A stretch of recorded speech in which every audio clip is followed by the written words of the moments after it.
La historia política de Centroamérica está marcada y unida por una combinación de luchas, desde su independencia de la corona española, pasando por conflictos internos, intervenciones extranjeras y la búsqueda del desarrollo y la estabilidad democrática. Cada país de la región ha lidiado con diferentes desafíos en su historia, pero la pregunta es, ¿dónde nos encontramos hoy? En este espacio vamos a conversar con el expresidente de Costa Rica, Luis Guillermo Solís, la exfiscal general de Guatemala y actual directora del CEGIL, Claudia Paz y Paz, la socióloga nicaragüense Elvira Cuadra y el analista político costarricense Claudio Alpizar. ¿Qué pasa en Centroamérica? ¿Cuáles son los estados de su democracia? ¿Qué impacto tiene la impunidad de la dictadura de Daniel Ortega en el clima democrático de la región? De esto y más vamos a conversar en esta edición. Yo soy Katy Juárez y esto es Ojo Crítico de Nicaragua Investiga.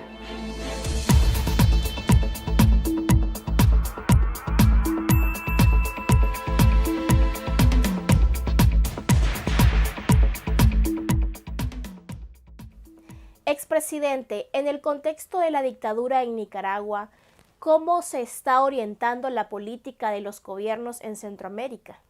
El rumbo de las democracias centroamericanas, si es que pueden ser llamadas democracias, es poco alentador. No solamente tenemos una dictadura de ya larga data en Nicaragua, bajo la dupla de Daniel Ortega y Rosario Murillo, sino que tenemos un gobierno claramente autocrático. En El Salvador tenemos claramente poderes fácticos de manera bastante evidente. En Guatemala, una enorme debilidad institucional. En Honduras, en Costa Rica, un gobierno claramente populista que también está metiéndole mucha presión tanto a las instituciones de la República, como son el Poder Judicial, la libertad de prensa. Así es que por donde uno mire en Centroamérica hoy, los sistemas políticos están lejos de tener las condiciones que uno esperaría. Elvira, ¿cuáles son los casos más críticos de autoritarismo en Centroamérica y qué características comparten? El reforzamiento de los presidencialismos y la centralización de poder alrededor de las figuras presidenciales. Pues en Nicaragua eso ya es bastante claro con el nivel de concentración de poder. En El Salvador, la figura de Bukele, con un reforzamiento de su poder como presidente, pues otras figuras un poco menos como Yamatei en Guatemala y Xiomara Castro en Honduras. Igual en Costa Rica hay un reforzamiento de la figura presidencial.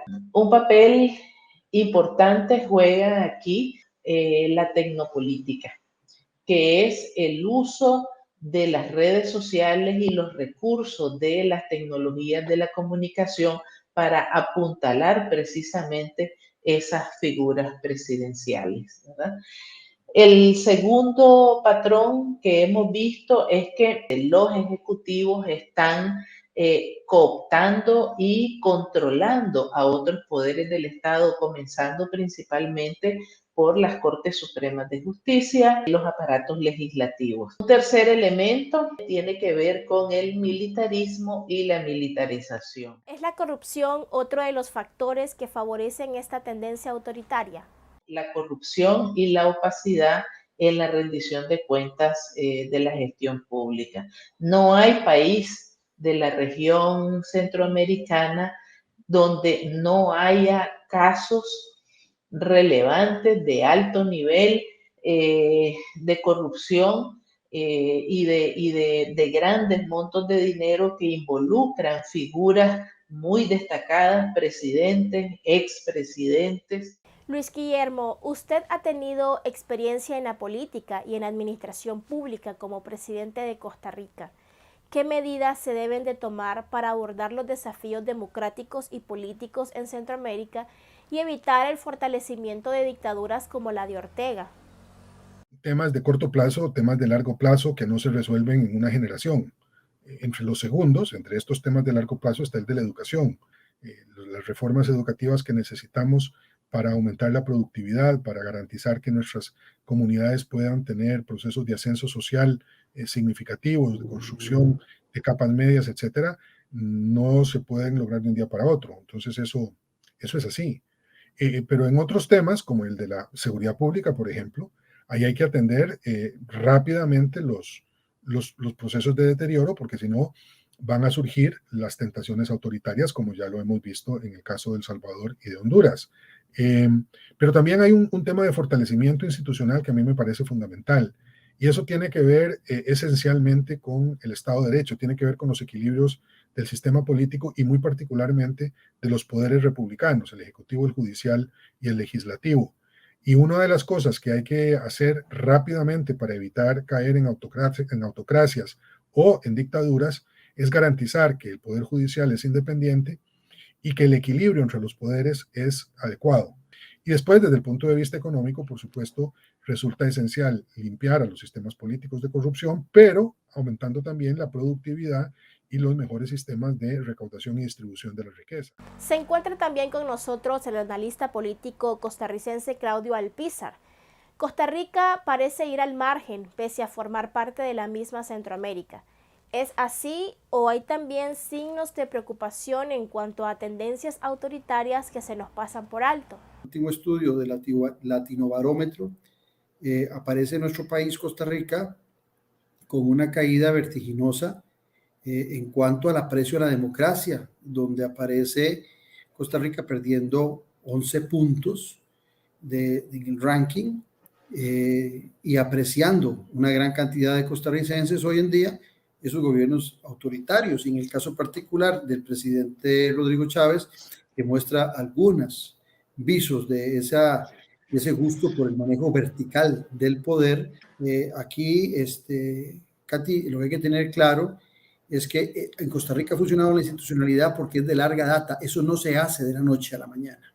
Es el país más manejable de los países centroamericanos porque tiene una institucionalidad fuerte, tiene un ciudadano respetuoso de esa institucionalidad en su gran mayoría. Pero ¿qué sucede? La democracia a los costarricenses nos ha dado grandes resultados en seguridad de salud, en temas de educación, en temas de circulación, en temas de libertad de prensa. Nos ha dado muchos buenos resultados y ha permitido el crecimiento de una clase media. Desde esa perspectiva, el ciudadano costarricense es más exigente porque ha encontrado que la democracia sí le ha funcionado. Entonces le exige más que lo que le exige el salvadoreño. El salvadoreño solamente con que su país sea seguro va a estar satisfecho. Pero cuando una democracia es pujante y el ciudadano ha gozado de los goces de la democracia que da buenos resultados, el ciudadano se vuelve más exigente. ¿Cuál es su valoración sobre el papel del Sistema de la Integración Centroamericana, SICA, en el apoyo a la dictadura de Daniel Ortega? La única alianza o lo único importante para los países de Centroamérica es la unión económica. Poco importa el desarrollo político y poco importa el desarrollo social. Inclusive, en la última elección que se hizo para secretario del Sistema de Integración Centroamericano, el SICA, los países centroamericanos le fallaron al pueblo nicaragüense porque apoyaron el nombramiento como secretario del SICA a una persona totalmente plegada a las decisiones del presidente Ortega. El presidente Ortega no representa ningún ejemplo democrático ni en Centroamérica, ni en América Latina, ni en ninguna parte del mundo.